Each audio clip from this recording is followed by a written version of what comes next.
Hello, everyone online. We'll be getting started soon.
Namandam, namandam, namandam, namandam, namandam.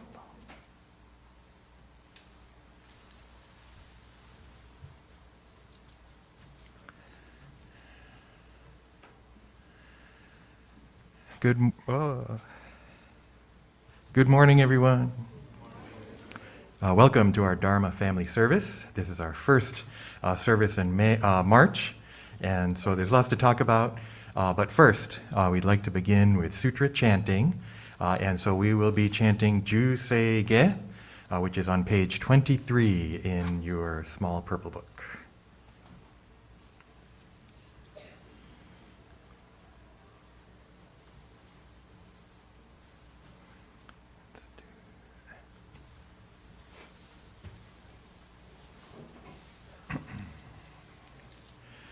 Namandam, namandam, namandam, namandam.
shi sai sho son Shiganya koka Daisen o kando Kokusho tenni To chin myo ke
Namo Amida Butsu. Namo Amida Butsu. Namo Amida Butsu. Namanda, Namanda, Namanda.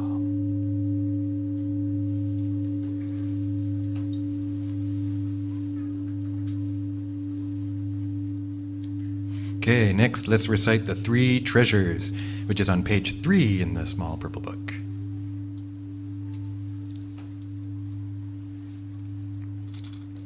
The three treasures. Hard is it to be born into human life, now we are living it. Difficult is it to hear the Buddha Dharma, now we hear it. If we do not deliver ourselves in the present life, no hope is there that we shall be freed from suffering and sorrow in the ocean of birth and death. Let us reverently take refuge in the three treasures of the truth. I take refuge in Buddha. May we all together absorb into ourselves the principle of your way to enlightenment and awaken in ourselves your supreme will. I take refuge in Dharma. May we all together be submerged in the depth of the doctrine and gain wisdom as deep as the ocean. I take refuge in Sangha. May we all together become units in true accord in your life of harmony in a spirit of universal oneness, freed from the bondage of selfishness. Even through myriad ages of kalpas, hard is it to hear such an excellent, profound, and wonderful doctrine. Now we are able to hear and receive it. Let us thoroughly understand the true meaning of the Tathagata's teaching. Namo Amida Butsu. Namo Amida Butsu. Namo Amida Butsu. Namanda, Namanda, Namanda.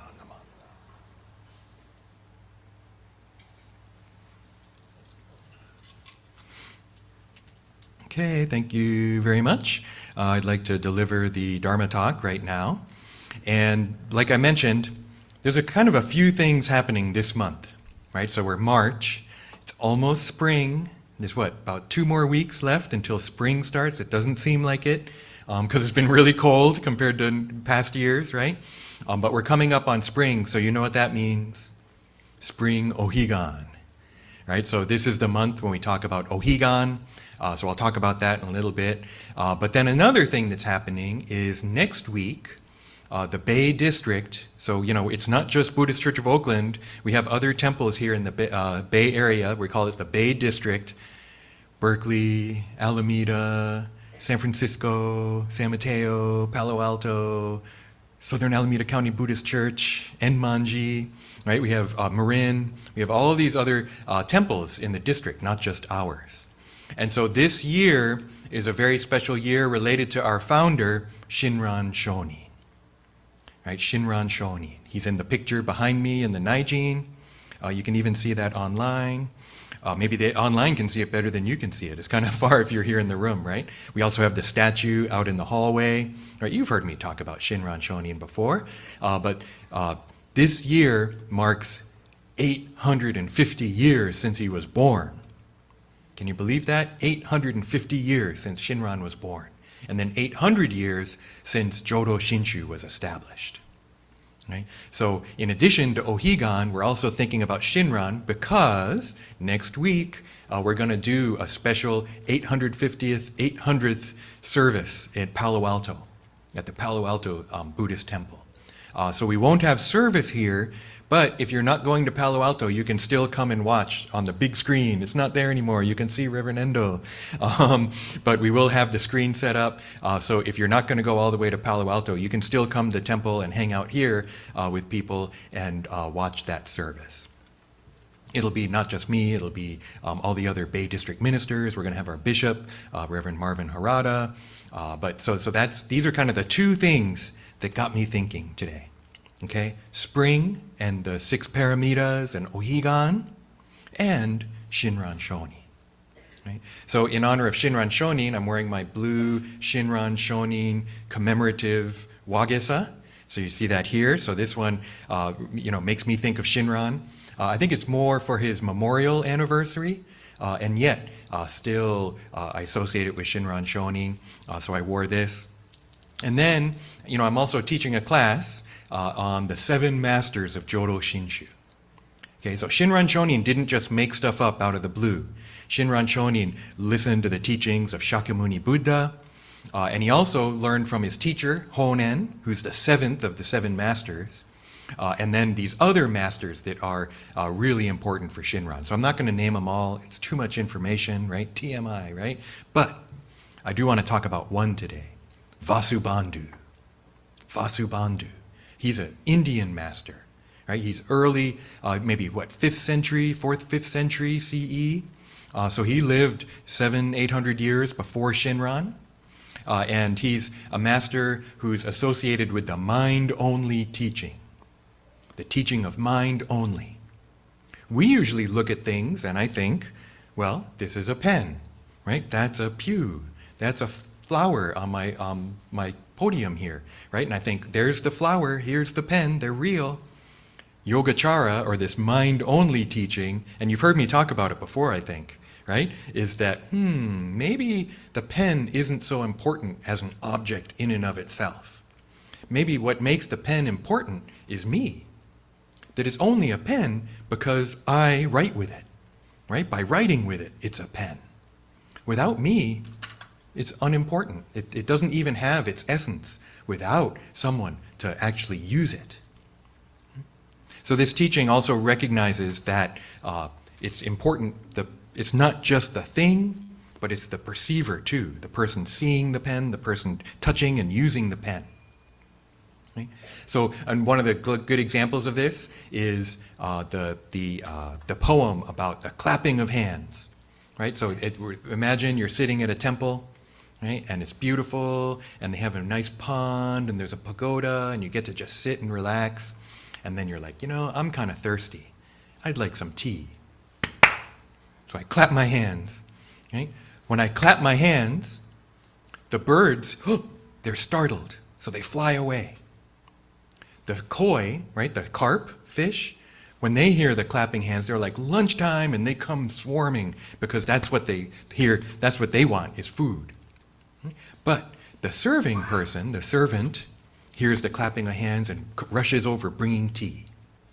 Sarusawa Pond, right? This nice scene, the clapping of hands. And yet the clapping of hands, normally, scientifically, I can just say, well, it's 2 objects hitting each other and sound waves are emerging. But to the birds, it's scary. To the fish, it's a sign for food. right? For the servant, it's a sign that, oh, time to go take the tea. The clapping of hands isn't just this neutral thing. It has different meaning for each person or each being that hears it. So that's kind of one way to understand this mind only, right? The clapping of hands has different meaning. It's something totally different for each character in this story. So Vasubandhu is known for this teaching of this mind-only teaching. Vasubandhu also teaches about how to get to the Pure Land. There's a text called the Jodoron, the Treatise on the Pure Land. And so this text is what's so important for Shinran, this treatise on the Pure Land. It's really short, but it's difficult. It starts with a poem talking about the Pure Land and the Buddha and the Bodhisattvas, and then it talks about what those Buddhas and Bodhisattvas are like.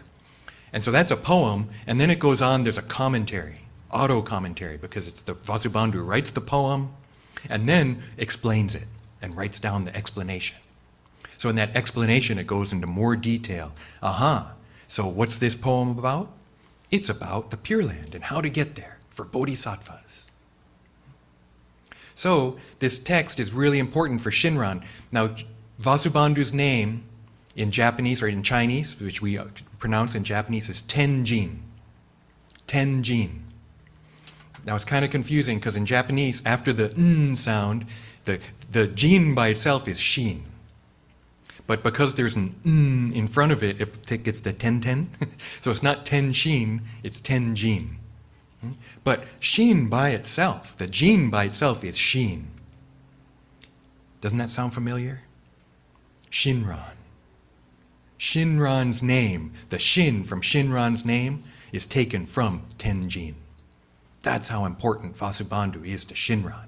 It's so important that Shinran takes one of those characters, or maybe Honen gives it to him. I'm not sure exactly where the Shinran comes from, who chose it, but it's because of the importance of Vasubandhu, or Tenjin. The Ran comes from Tan Luan, who writes a commentary on the Treatise of the Pure Land. That's the third of the seven masters. So Tenjin no Shin, and then Tan Luan or Donnan no Ran, Shinran. That's where Shinran's name comes from, is this Vasubandhu and Tan Luan. So that shows just how important it is. So the reason I'm talking about this is because there's a section here in the Jodoron talking about what bodhisattvas do, how they become Buddhas. A bodhisattva is like a Buddha in training. Right? Someone who decides, I want to be a Buddha, is kind of thought of as a bodhisattva, someone seeking enlightenment. So, this text says that knowing fully what the direction of virtue is, let me share this for the people online. You can't see it out here, but you can listen to me.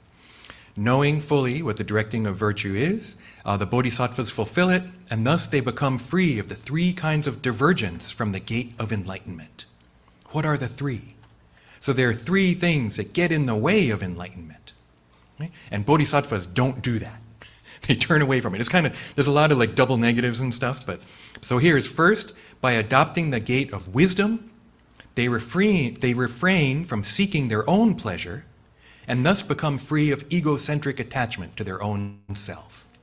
Second, by adopting the gate of compassion, they eliminate the pain of all sentient beings, and thus become free of thoughts that do not bring peace to other beings.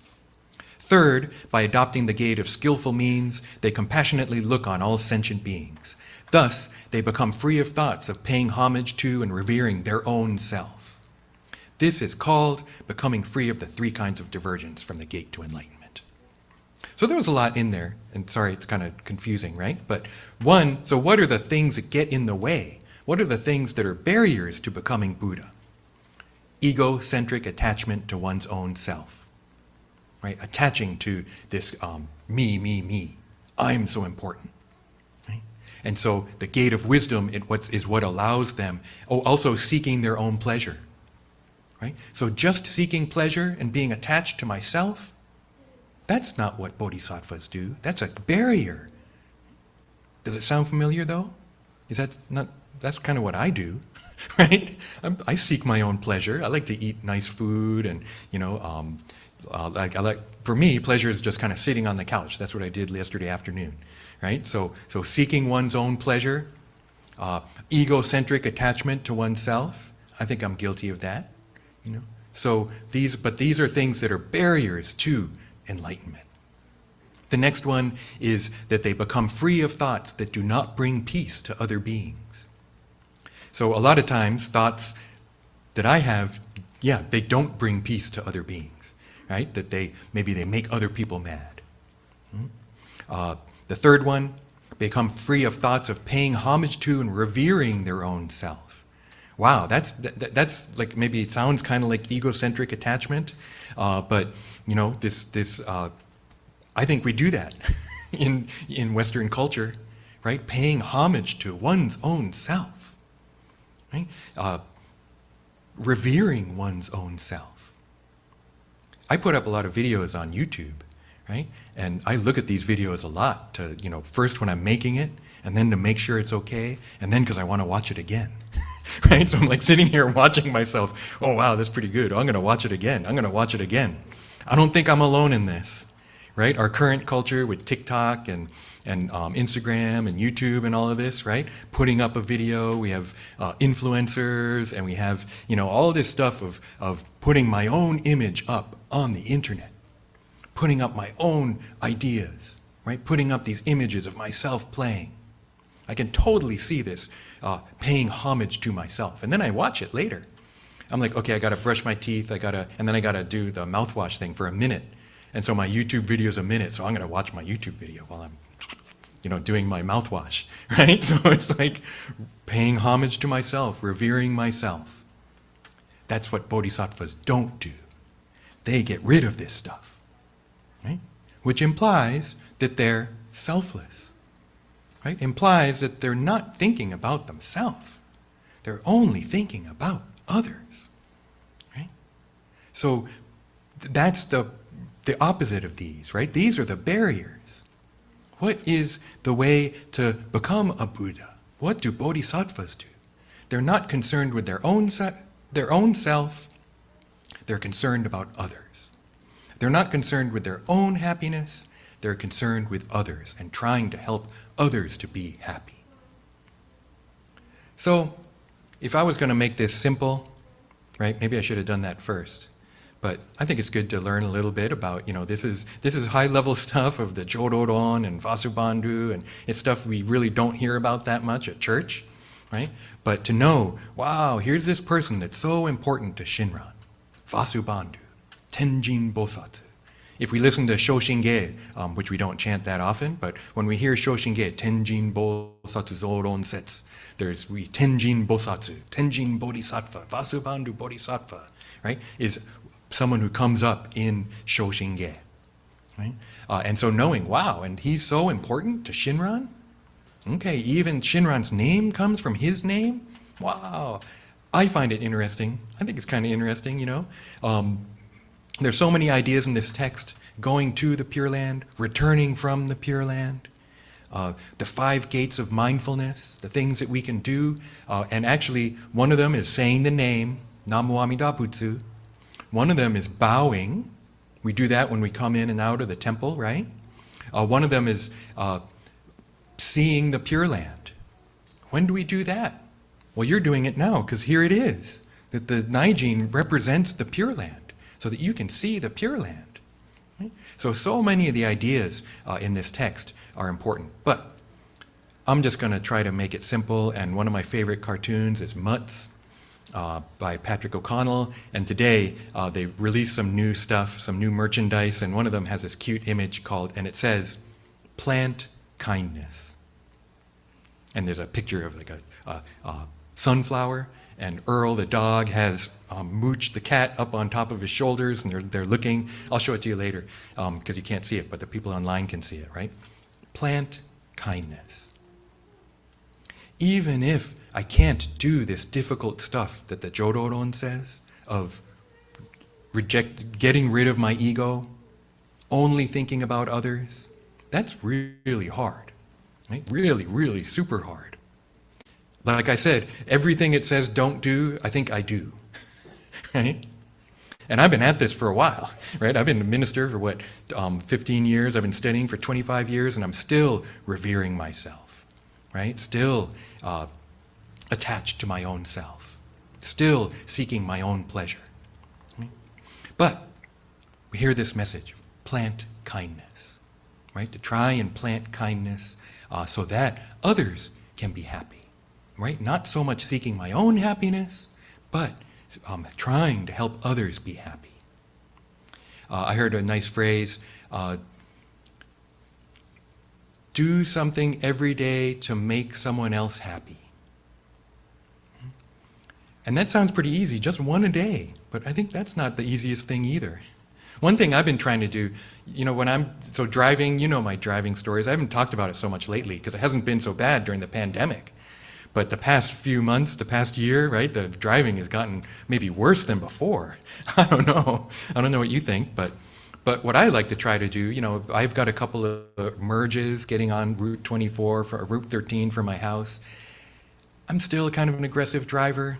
I see a space that I want, I'll take it, but I try to wave, and I hope that the person behind me sees that I acknowledge, I'm sorry, you might think I cut you off. I didn't think I did. I thought I was just taking the space that was offered, but thank you either way, right? And I try to wave. I try to let people in where I can, Sometimes that's not the safest thing to do. Sometimes we try to help, but we might actually cause harm because I don't actually know all the circumstances. I'm like, yeah, go ahead, but somebody else might be coming from the other direction, right? And yet, still, when I think it's safe, maybe, go ahead, sometimes the other person's like, no, you go ahead. And, it can turn into this battle of, no, you go. There's a commercial like that, right? But then if they let me go and I decide, okay, I'm going, thank you. Often that thank you doesn't come back when I let someone go, right? But I shouldn't be doing it for me, right? It's for the sake of the other person, to try and increase their happiness, right? To try to make their day a little bit easier. Maybe by letting someone in, that's one nice thing that happened to them before they get to work that bolsters them up just even the tiniest little bit. So I like this idea of plant kindness, right? Trying to plant kindness, trying to plant this be kind so that others can be happy. So that's on a very basic level of trying to be kind, not the easiest thing to do all the time. Right? Now, one really important thing to understand about the Jodoron, this text, this treatise on the Pure Land, where I was talking about, right, with bodhisattvas abandoning all sense of self purely for the sake of the other. Shinran didn't read this as what we should do. Shinran read this as that's what Amida Buddha did. Right? Dharmakara Bodhisattva, as a bodhisattva, he did the practices in the Jodoron. So that's not required for us. The only requirement for us is say Namo Amida Butsu, say the name, reflect on your life, right? And trust in the Buddha, and receive this other power and trusting. And yet, I also think that these lessons of what bodhisattvas do, right, are kind of a guidebook of at least the ideal way to behave. Right? Not to do things purely for my own sake, but to do them for the sake of others. Right? Not to cling to my ego, not to be so self-centered, but think about others. Right? And so, as short as the text is, it is somewhat difficult. And Shinshu has, I think Shinshu has these kind of two levels. We learn these lessons of, Grandpa delivers pizza every Monday and Wednesday, right? To try to be generous, to try to be kind, to try to have this effort, and these things that bodhisattvas do, and yet also realizing that Amida Buddha embraces us whether we do or not. So I want to thank you very much. Why don't we conclude with Gassho? Namo Amida Butsu. Namo Amida Butsu. Namo Amida Butsu. Namanda Butsu. Namanda. Okay, let's sing a Gatha. And we're going to sing the Gatha When we see the golden sun, and it's on page 101 in the small purple book.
Namo Amida Butsu. Namo Amida Butsu. Namo Amida Butsu. Namo Amida. Okay, let me get set up. Next, we're going to have announcements. Okay, take it away, Robert.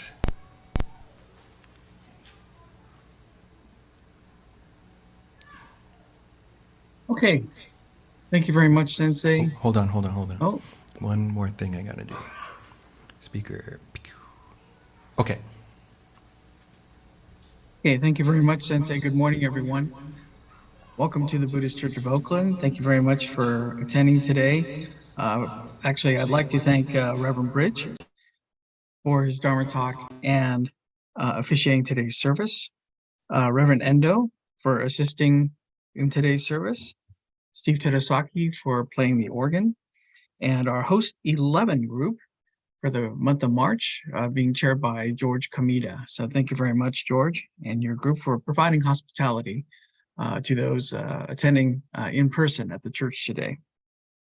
And the Zoom crew, making it possible for the sights and sounds and the YouTube presentation online. So thank you very much. Just a quick announcement that the Shotsuki service for memorial for the month of March will be taking place at 11 o'clock, coming up in just a few minutes. So there should be a separate link for that, I believe. Okay. Taking a look at some of the announcements, looking at the Buddhist Church of Oakland website right now, and there's a lot of information on this if you scroll down. Sensei already mentioned next Sunday, the 800 joint service, 850th anniversary of Shinran Shonin's birth and the 800th anniversary of the establishment of Jodo teachings will take place at the Palo Alto Buddhist Temple next week. As Sensei mentioned, you'll be able to come if you'd like to come here to Oakland and see it on the screen, but there will be no formal service being held here, as Sensei will be on site in Palo Alto for the service. That'll be happening next Sunday, March 12th. And I guess a side note to that is that next weekend is daylight savings time, and we'll be springing forward. This will be the last time, from what I understand, this will be the last time, and that we'll have to change our clocks, and we'll be permanently on daylight savings time going forward. But you could check your news and check online to confirm that. But that's from what I can tell, looks like we're springing forward and changing clocks for the last time next weekend. Another event that's coming up is the BYR, which is, I believe, a Buddhist Youth Retreat, number 6, Summer Youth Retreat, sorry. And that'll be June 25th to July 1st at the Jodo Center in Berkeley for high school age. And you're more than welcome to please sign up to the Junior YBA members that might be interested in going. It's a wonderful program, and there's a link and a flyer right on our website. And actually, you could take a look at the promotional video from last fall. It's also on the website. And then below that are just events and things that have happened over the last few weeks that you could catch up on YouTube. So please take a look at that. That's all on the Buddhist Church of Oakland website, BuddhistChurchOfOakland.org. Going to the Buddhist Churches of America website, BCA, BuddhistChurchesOfAmerica.org, there's some events. If you scroll down, 3 upcoming events. One, the benefits of a life of gratitude, benefits of Shin Buddhism, part 1 with Reverend Dr. Kenji Akahoshi, and that'll be next Saturday, March 11th from 11 a.m. to 1 p.m. And you can register for that on the BCA website. Another event is next in 2 weeks on March 18th, Saturday, March 18th from 11 a.m. On Jing, and that'll be with Reverend Dr. David Matsumoto of the Institute of Buddhist Studies. And another event will be What is Obon on Saturday, March 25th at 11 a.m. Pacific time. And that'll be just a look at the history of Obon festivities and question and answer with some individuals that will be attending. Reverend Maskadani, Minister Emeritus of the BCA, and activist Nobuko Miyamoto. Okay, so those are all happening at on the BCA website, BuddhistChurchesOfAmerica.org. Lastly, donations are graciously accepted and appreciated here at the Buddhist Church of Oakland. There is a donation page on our website. If you scroll down, you can see a number of different ways that you can donate via PayPal. Once again, we appreciate all donations that come in. So thank you. We thank you very much for all your support. And with that, I will send it back to Sensei. Thank you very much and have a good day.